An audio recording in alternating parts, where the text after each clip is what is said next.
عرب کا ایک بادشاہ گزرا، ولید بن عبد الملک۔ آپ کو پتا ہے کب یہ بادشاہ بنا؟ یہ 86 ہجری میں بادشاہ بنے۔ جب یہ بادشاہ بنے تو سب سے پہلا کام اس نے جو کیا وہ یہ کیا کہ سیدنا عبدالعزیز کو مدینے کا حاکم بنا دیا، اور مدینے کا حاکم بنا کر ارشاد فرمایا تم مدینہ شریف جاؤ اور روضہ رسول کی دیواریں بوشیدہ ہو چکی ہے، اسے روضہ رسول کو پھر سے جدید تعمیر کرو۔ تم مدینہ شریف جاؤ اور پھر سے روضہ رسول کو جدید تعمیر کرو، پھر سے نیا مزار شریف بناؤ۔ سیدنا عبدالعزیز مدینہ شریف پہنچے، اور پہنچنے کے بعد مزدوروں کو اکٹھا کرنا شروع کر دیا۔ جب مزدور کو اکٹھا کر لیے تو حکم دیا کہ روضہ رسول کو پھر سے جدید تعمیر کیا جائے، جتنی دیواریں پوشیدہ ہیں اسے ہٹا دیا جائے اور پھر سے جدید تعمیر کیا جائے۔ مزدور لوگ اکٹھا ہو گئے اور کھودنا شروع کیا۔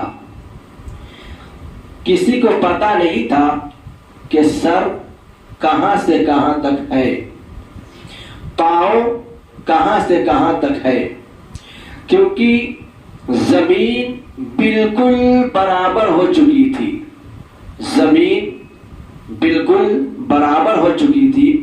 پتہ نہیں چل رہا تھا کہ سر کہاں سے کہاں تک ہے، پتہ نہیں چل رہا تھا کہ پاؤں کہاں سے کہاں تک ہے۔ مزدوروں نے کھودنا شروع کیا۔ جیسے کھودا تو اچانک ایک قدم ظاہر ہوا،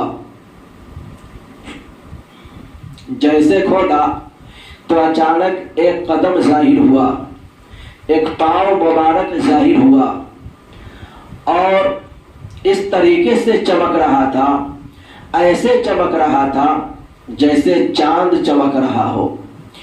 مزدوروں نے ڈر کے مارے ہٹ گئے، مزدور لوگ ڈر کے مارے پیچھے ہٹ گئے اور آپس میں باتیں کرنے لگے کہ یہ تو میرے سرکار کا قدم ہے، یہ تو غریبوں کے حامی کا قدم ہے، یہ تو محمد عربی کا قدم ہے، یہ تو پیغمبر اسلام کا قدم ہے۔ کسی کو پتہ نہیں چل رہا تھا کہ قبر کہاں سے کہاں تک ہے۔ آپ کو ایک بات بتا دوں کہ ایک ہی ساتھ 3 مزار شریف ہے، ایک حضرت فاروق اعظم رضی اللہ تعالیٰ عنہ کا، اور ایک حضرت صدیق اکبر رضی اللہ تعالیٰ عنہ کا، اور ایک ہمارے اور آپ کے آقا محمد عربی صلی اللہ تعالیٰ علیہ وسلم کا۔ یہ تینوں مزار شریف ایک ہی ساتھ ہے۔ کسی کو پتہ نہیں چل رہا تھا کہ پاؤں کہاں سے کہاں تک ہے، سر کہاں سے کہاں تک ہے۔ مزدوروں نے انداز سے کھودنا شروع کیا۔ جیسے کھودا تو ایک قدم ظاہر ہوا، اور اس طریقے سے چمک رہا تھا جیسے چاند چمک رہا ہو۔ مزدور لوگ جیسے دیکھے تو ڈر کے مارے پیچھے ہٹ گئے اور آپس میں باتیں کرنے لگے، یہ تو میرے سرکار کا قدم ہے، یہ تو میرے نبی کا قدم ہے، یہ تو پیغمبر اسلام کا قدم ہے۔ کسی کو پتہ نہیں تھا، کیونکہ جو لوگ جانتے تھے وہ انتقال کر چکے تھے۔ 2 کلو یا 3 کلومیٹر کے دوری پہ حضرت عروہ رضی اللہ تعالیٰ عنہ رہتے تھے، جو تابعین میں سے ہیں۔ جیسے اسے خبر ملی وہ دوڑتے ہوئے روضہ انور کے قریب پہنچا، اور پہنچنے کے بعد کہنے لگے کہ لا واللہ ما ہی قدم النبی صلی اللہ تعالی علیہ وسلم ما ہی الا قدم عمر. سبحان اللہ. وہ کہنے لگے اللہ کی قسم یہ تو میرے سرکار کا قدم نہیں ہے, یہ تو پیغمبر اسلام کا قدم نہیں ہے, یہ تو مصطفیٰ کا قدم نہیں ہے, بلکہ یہ فاروق اعظم کا قدم ہے, بلکہ یہ عاشق رسول کا قدم ہے, بلکہ یہ نبی کے غلام کا قدم ہے. سبحان اللہ. تو آپ کو یہ اندازہ ہو گیا ہوگا یہ کوئی قصہ کہانی واقعہ نہیں ہے, بلکہ یہ بخاری شریف کی حدیث پاک ہے.